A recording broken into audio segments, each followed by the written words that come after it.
Bali TV. Okey, saya melihat bahawa keperluan penjenamaan ini kepada 3 faktor lah.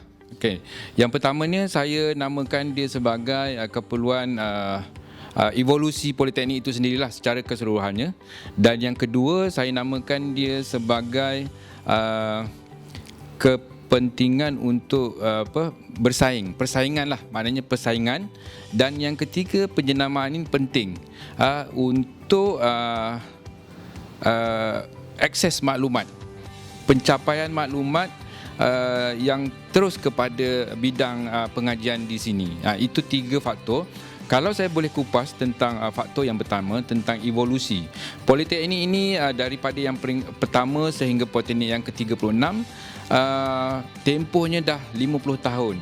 Politeknik yang ke-35, asas penubuhannya mungkin tidak sama dengan politeknik yang pertama.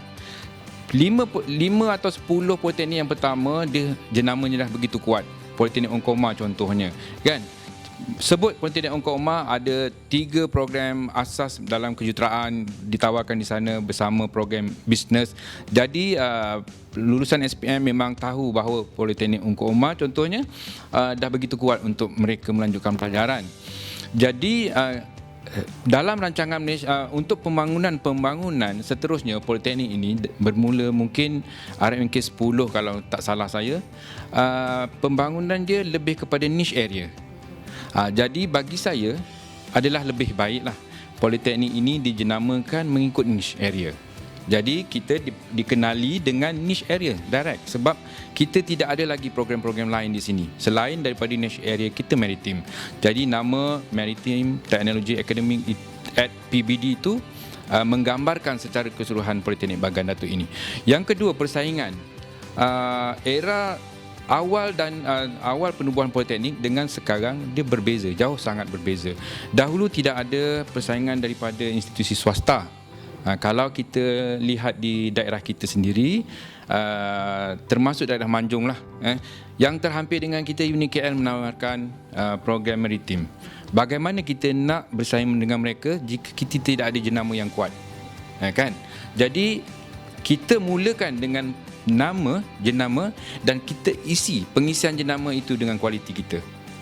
Jadi nama dan juga kualiti mungkin akan menggamit lah pelajar-pelajar lulusan untuk bersama-sama dengan kita. Yang itu persaingan lah. Jadi kita boleh bersaing di peringkat kita ni sendiri. Dan yang ketiga yang saya katakan tadi, capaian maklumat berkenaan dengan maritim. Pelajar sekarang ni maklumat di hujung jari. Pelajar ingin masuk, mereka inginkan maklumat berkenaan bidang yang mereka nak masuk, bukan tempat nak mereka belajar. Bidang apa yang mereka ingin belajar. Jadi adakah perkataan maritim, adakah perkataan Bagan Datuk yang paling penting? Mestinya maritim.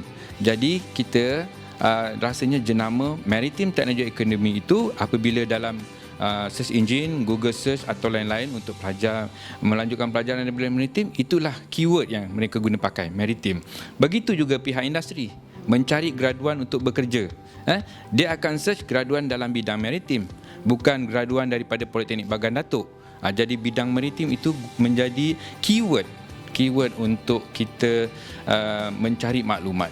Jadi kedua-dua kepentingan ini, sama ada lulusan SPM ataupun graduan industri untuk mencari graduan, menggunakan perkataan maritim.